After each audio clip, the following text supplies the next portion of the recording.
오늘 말씀 우리 함께 보도록 하겠습니다. 오늘 말씀은 창세기 41장 17절부터 36절에 있는 말씀입니다. 저와 함께 교독하시겠습니다. 바로가 요셉에게 말했습니다. 꿈속에서 보니 내가 나일강 둑에 서 있었다. 그런데 살찌고 모양새가 좋은 암소 7마리가 강에서 올라와 갈대풀을 뜯어먹고 있었다. 그 뒤를 이어 약하고 보기에 아주 흉하며 야윈 다른 소 7마리가 올라왔다. 나는 이집트 온 땅에서 그렇게 형편없는 소들을 본 적이 없다. 그런데 그 형편없고 마른 소들이 처음에 살진 소 7마리를 잡아먹는 것이다. 그것들을 먹고 나서도 굶은 것처럼 여전히 그 생김새가 형편없었다. 그리고 내가 잠에서 깨어났다. 다시 내가 꿈에서 보니 굵고 좋은 알곡이 달린 7개의 이삭이 한 줄기에서 자라나고 있었다. 그 뒤를 이어 마르고 동풍에 시든 7개의 이삭이 싹을 텄다. 그리고 나서 그 마른 이삭들이 좋은 이삭 7을 삼켜버렸다. 내가 이것을 마술사들에게 말해 주었지만 내게 그 꿈을 설명해 주는 사람이 없었다. 요셉이 바로에게 말했습니다. 바로의 꿈은 다 같은 것입니다. 하나님께서 이제 하시고자 하는 일을 바로께 보여주신 것입니다. 7마리 좋은 소는 7년을 말하며 7개의 좋은 이삭도 7년을 말합니다. 이 꿈은 같은 것입니다. 나중에 나온 7마리의 마르고 형편없는 소들 역시 7년을 말하고 동풍에 마른 속이 빈 7이삭도 풍년이 7년 동안 있는 것을 말합니다. 제가 바로께 말씀드리는 것과 같이 이것은 하나님께서 이제 하시고자 하는 일을 바로께 보여주신 것입니다. 두고 보십시오. 이집트 온 땅에 7년 동안 큰 풍년이 있게 될 것입니다. 그 후에 7년의 흉년이 뒤따를 것입니다. 그러면 이삭의 모든 풍요로움이 잊혀지고 기근이 땅을 뒤덮을 것입니다. 뒤에 따라올 기근이 너무 심해 이 땅에 풍요로움이 있었는지 기억조차 못하게 될 것입니다. 이 꿈이 바로께 2번이나 반복해 보인 것은 이 일을 하나님께서 결정하셨고 하나님께서 이 일을 서둘러 행하실 것이기 때문입니다. 이제 바로께서는 분별력과 지혜가 있는 사람을 찾아 이집트 땅 위에 세우십시오. 바로께서는 이렇게 행하십시오. 온 땅의 감독들을 임명하시고 7년의 풍년 동안 이집트에서 출수한 곡식의 5분의 1을 거둬들이게 하십시오. 이제 다가올 풍년 동안에 이 식량들을 모아들이시고 왕의 권한 아래 이 곡식들을 각 성읍들에 쌓아놓고 지키게 하십시오. 36절 함께 읽겠습니다. 이 양식들은 이집트 땅에 일어날 7년 동안의 흉년에 대한 대비한 식량이 될 것입니다. 그러면 이 땅이 흉년으로 망하는 일이 없을 것입니다. 아멘. 오늘도 주님의 말씀을 깨닫는 지혜가 여러분에게 임하기를 소망합니다. 하나님께서는 바로에게 2가지 꿈을 꾸게 하십니다. 살진 좋은 암소 7마리가 흉하고 마른 암소 7마리에게 잡혀 먹는 꿈, 그리고 좋은 알곡 이삭 7개가 풍년에 시든 7개 알곡 이삭에게 삼켜지는 꿈이죠. 이런 바로의 꿈을 요셉은 해몽을 하는데 어떻습니까? 7년간 풍년이 들 것이고 이어서 7년간 흉년이 있을 것이다 라고 이야기를 합니다. 그러면서 오늘 말씀에서 7년의 흉년을 예비하라고 바로에게 조언을 하죠. 이 바로의 꿈 이야기를 하면은 정말로 어떻게 변화가 될지 모르는 그 이집트의 상황을 우리가 상상을 하게 됩니다. 이 땅에서 좋고 나쁜 것은 언제 어디서나 일어날 수 있는 일입니다. 어제는 일이 잘 풀리다가 오늘은 일이 잘 안 풀릴 수가 있는 것이 우리들이 살아가고 있는 세상이죠. 풍년이 들 수도 있고 흉년이 들 수도 있습니다. 그리고 이러한 변화들은 어떻습니까? 규칙적이지가 않습니다. 제가 가끔 집에서 그 교회로 올 때에 택시를 타고 올 때가 있습니다. 갈 때마다 매번 같은 루틴으로 오는데 어쩔 때는 신호가 걸리지 않아서 싼 가격에 올 때가 있고 어쩔 때는 신호도 걸리고 옮기는 차선마다 정체가 생겨서 비싼 요금으로 내고 오는 적도 있습니다. 같은 길이고 같은 시간대에 심지어 같은 요일인데도 택시비가 매번 바뀌는 것을 경험을 합니다. 이처럼 매번 같은 길을 이용하더라도 이용하는 시간과 그 가격이 매번 다릅니다. 이와 같이 매번 같은 장소에 물을 대서 같은 양의 물을 대고 곡식을 기르더라도 수확하는 양은 매번 다르죠. 불규칙적인 것이 반복되는 것이 바로 우리가 살아가고 있는 이 세상입니다. 그래서 누가 봐도 모든 것들을 다 가지신 분들이 불안해해요. 모든 것을 다 대비할 수 있고 막을 수도 있을 것 같고 예상 범위 안에 모든 것이 진행되는 것 같지만 실상은 그렇지 않기 때문입니다. 인간의 생각과 지식과 경험으로는 세상이 도저히 예측이 안 되는 부분이 너무나도 많고 그것을 예측하는 것이 불가능합니다. 그래서 사람들은 불안하고 두렵죠.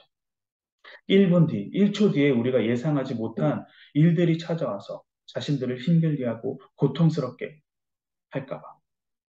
이런 불규칙적인 세상에 우리는 살아가고 있습니다.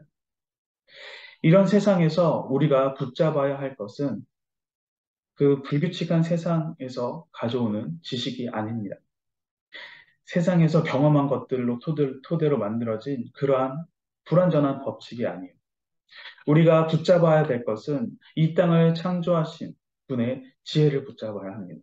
이 땅을 주관하고 계시며 변함이 없으신 하나님의 마음과 뜻을 알기를 우리는 간절히 소망하며 살아야 합니다. 오늘 바로는 두 가지 꿈을 꿉니다. 근데 그 두 가지 꿈의 결말들이 어떻습니까? 다 흉측하다라고 이야기합니다.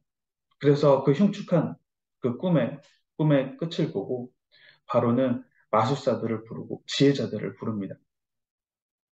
이들은 제사장 신분의 사람들로서 당대 최고의 지식인들이었습니다. 천문학을 하고 꿈의 해석을 하고 예언을 하고 학문과 지식이 너무나도 탁월하여서 사람들로부터 존경받는 세상적으로 인정을 받은 사람들이었어요. 하지만 세상적으로 인정을 받은 그들이었지만 그들이 가지고 있는 최고의 지식과 지혜로는 도저히 바로의 꿈을 해석을 할 수가 없었습니다. 그래서 바로가 모든 꿈을 요셉에게 다 이야기하고 난 다음에 24절에서 이렇게 이야기합니다. 내가 이것을 마술사들에게 말해 주었지만 내게 그 꿈을 설명해 주는 사람이 없었다. 이 말을 직역하면 아무도 나에게 그 꿈에 대해서 고하는 자가 없다라고 이야기합니다. 아무리 막강한 권력을 갖고 있고 누구에게 한 번도 아쉬운 소리 해보지 못하고 살았던 바로 왕이었는데 그런 바로가 지금 감옥에서 막 나온 요셉에게 제발 나에게 이 꿈이 무엇인지 알려줘라고 명령하는 것이 아니라 처량한 자신의 신세를 한탄하면서 부탁과도 같은 뉘앙스로 이야기를 하고 있습니다. 바로가 요셉에게 이런 이야기를 하는 것은 아무리 자신이 막강한 권력과 부를 누리고 있음에도 자신이 갖고 있는 것들로는 해결할 수 없는 것들이 있다라는 것을 바로가 깨달았기 때문입니다. 자신이 가지고 있고 자신의 신하들이 평생을 공부한 세상적인 지식과 지혜로는 풀 수 없는 것들이 있고 이것은 인간이 아닌 다른 존재가 해결할 수 있다라는 것을 알았기 때문입니다. 바로가 어떻게 그런 것을 알게 되었을까요?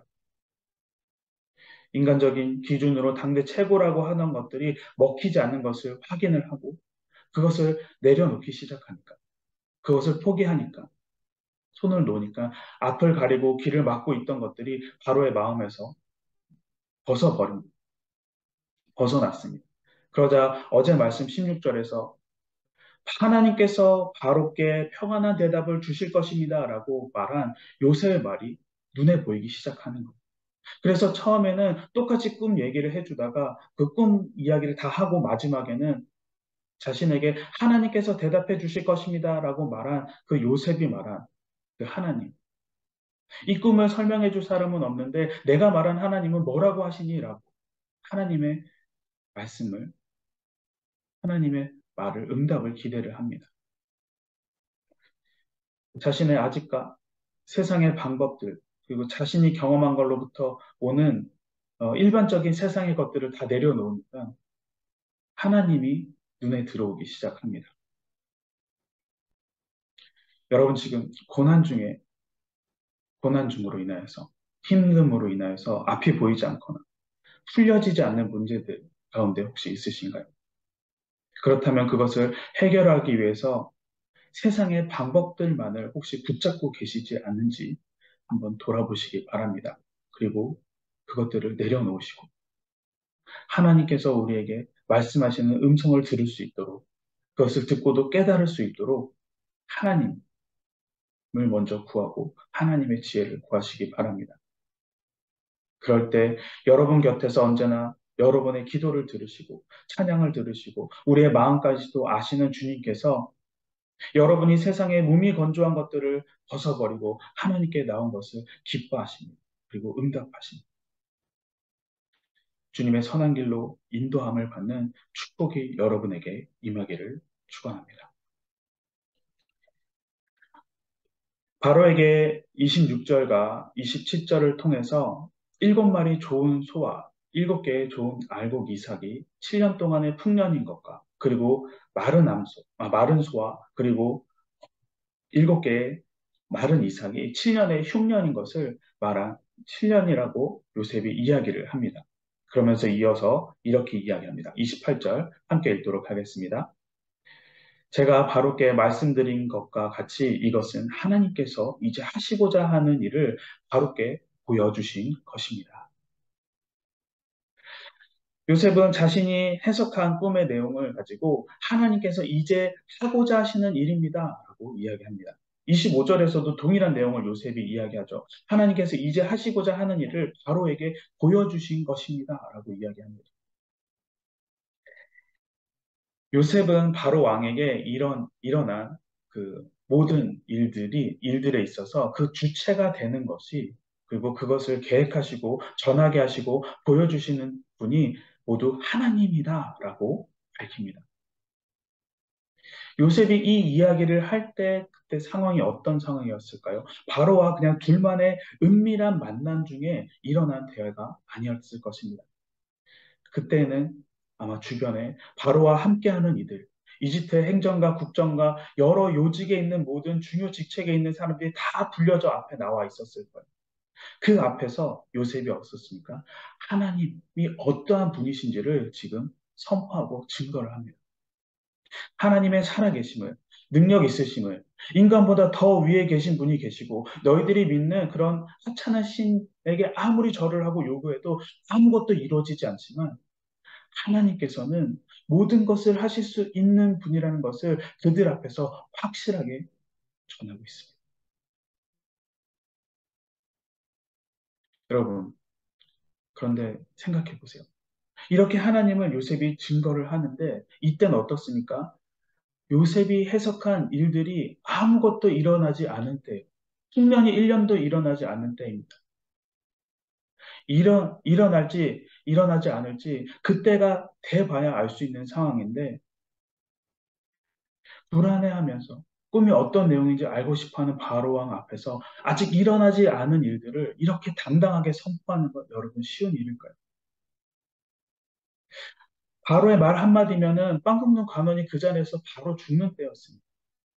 아마 바로의 마법사들이 그에게 한마디도 하지 못한 것은 이 끔찍한 꿈에 대한 해몽을 자신들이 잘못했을 때 자신들이 죽을지도 몰라서 주저하고 머뭇거리고 있었을 때였을 것입니다. 하지만 바로는 일어나지 않은 일을 아주 당당하게 선포합니다. 우리 29절과 30절 함께 읽도록 하겠습니다. 두고 보십시오. 이집트 온 땅에 7년 동안 큰 풍년이 일게 될 것입니다. 그 후에 7년의 흉년이 뒤따를 것입니다. 그러면 이집트의 모든 풍요로움이 잊혀지고 기근이 땅을 뒤덮을 것입니다. 바로는 하나님께서 자신에게 알려주신 하나님께서 하시고자 하는 일을 명확하게 선포합니다. 29절 시작을 뭐라고 합니까? 두고 보십시오라고 이야기합니다. 요셉이 이렇게 할 수 있었던 것은 감옥에서 죽거나 뭐 바로 앞에서 죽거나 똑같기 때문에 객기를 부리는 게 아니에요. 요셉의 이러한 확고한 대답은 요셉과 함께 하시는 하나님을 향한 강한 신뢰 없이는 나올 수가 없습니다. 하나님께서 주신 그 깨달은 음성, 그 뜻하심에 대한 믿음을 가진 성숙한 신앙인이었기 때문에 요셉은 할 수가 있었습니다. 하나님의 자녀인 우리는 오늘 요셉이 바로왕 앞에서 보여준 이 모습, 성숙한 신앙인의 모습, 하나님을 향한 강한 믿음을 가진 자의 모습으로 우리는 살아가야 합니다.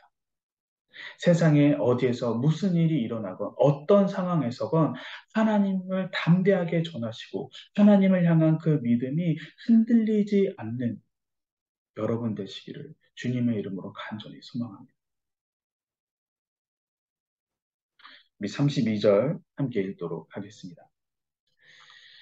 이 꿈이 바로께 두 번이나 반복해 보인 것은 이 일을 하나님께서 결정하셨고 하나님께서 이 일을 서둘러 행하실 것이기 때문입니다. 요셉이 이야기합니다. 이 일을 하나님께서 결정하셨습니다. 하나님께서 이 일을 서둘러 행하실 것입니다. 요셉의 답변은 모든 것이 다 하나님께 맞춰져 있는 것을 우리가 이 말씀을 통해서 확인을 합니다. 그러면서 요셉은 어떻습니까? 하나님께서 행하실 것을 두 가지를 연속적으로 반복해서 이야기하면서 주체인 하나님을 바로 앞에 아주 강하게 이야기를 합니다. 바로의 꿈대로 앞으로 이루어질 그 7년의 풍년과 7년의 그 흉년의 사건은 이 모든 것이 하나님께서 주관하고 계심을 하나님의 그 계획하고 계획에 따라서 행해지고 있음을 요셉은 강하게 이야기를 하고 있는 거죠.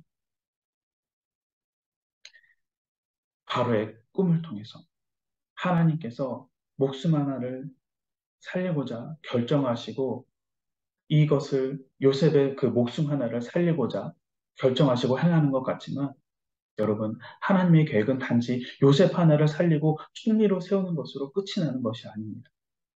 하나님의 큰 계획은 어떻습니까? 요셉을 총리로 세우고 야곱의 가족들을 보존시키는 계획, 그리고 이스라엘 모든 것 모두를 다 이집트로 돌아오게 하고 그 뒤에 있을 수많은 계획들이 여기서부터 이미 다 시작을 하고 있는 그 과정 중에 있습니다.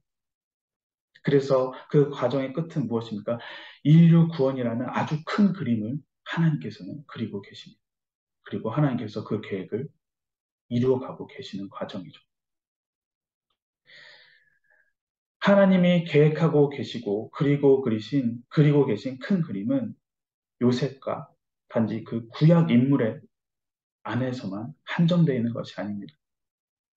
지금 이 시대를 살아가고 있는 우리들을 통해서도 하나님께서는 그 큰 그림을 계속해서 이어가고 계십니다.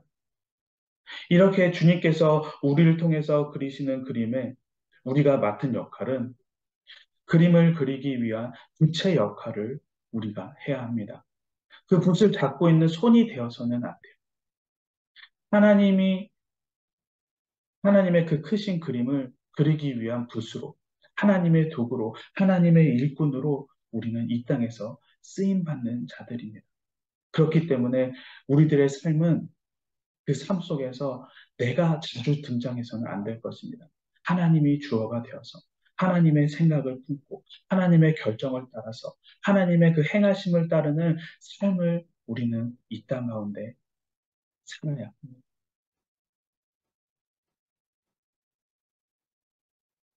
우리가 세상을 살다 보면은 평안함은 얻을 때도 있고 어려울 때도 있습니다. 그리고 그것들을 예측하기는 어렵고 불규칙적인 것으로 오는 것이 이 땅의 우리들의 삶입니다. 이것은 하나님을 믿지 않든 믿는 우리들에게도 아주 동일하게 일어납니다. 그렇기 때문에 우리들의 삶 속에서 우리가 어려움을 만나게 되면은 오늘 말씀에 나오는 요셉을 여러분 기억하시기 바랍니다. 바로의 바로 왕의 꿈을 해석하기 위한 자리에서도 죽을 수도 있는 그 위기의 순간에서도 하나님의 동행하심을 믿는 요셉. 이 요셉을 기억하시기 바랍니다. 그래서 나의 모든 것을 세상 것을 다 내려놓고 온전히 하나님께 의지하고 하나님을 신뢰하는 요셉과 같은 모습. 사랑하는 성도 여러분, 하나님께서 요셉에게 이미 지혜와 이겨낼 수 있는 방법을 알려주셨습니다.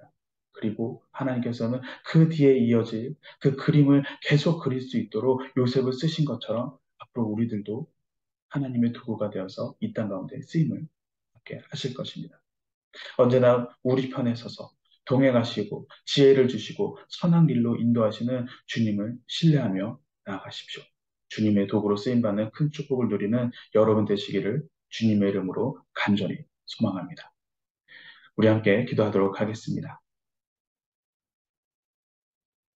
지금의 시간 우리 함께 기도할 때에 하나님 아버지 이 땅을 살아갈 때 세상을 살아갈 때 불규칙적이고 불안한 세상을 믿고 따르는 것이 아니라 변함없으시고 완전하신 주님의 뜻을 구하며 살아가게 하여 주시옵소서. 우리를 통해 주님께서 그리시는 그림 가운데 하나님 아버지 주님의 도구로 쓰임 받기를 원합니다. 빛이 되기를 소망합니다. 그래서 주님만이 나의 주인 되십니다라는 이 믿음의 고백이 우리들의 삶 가운데 끊이지 않게 하여 주시옵소서. 주님의 뜻을 온전히 따르는 축복을 누리며 이 땅 가운데 살아가게 하여 주시옵소서. 우리 함께 기도하도록 하겠습니다.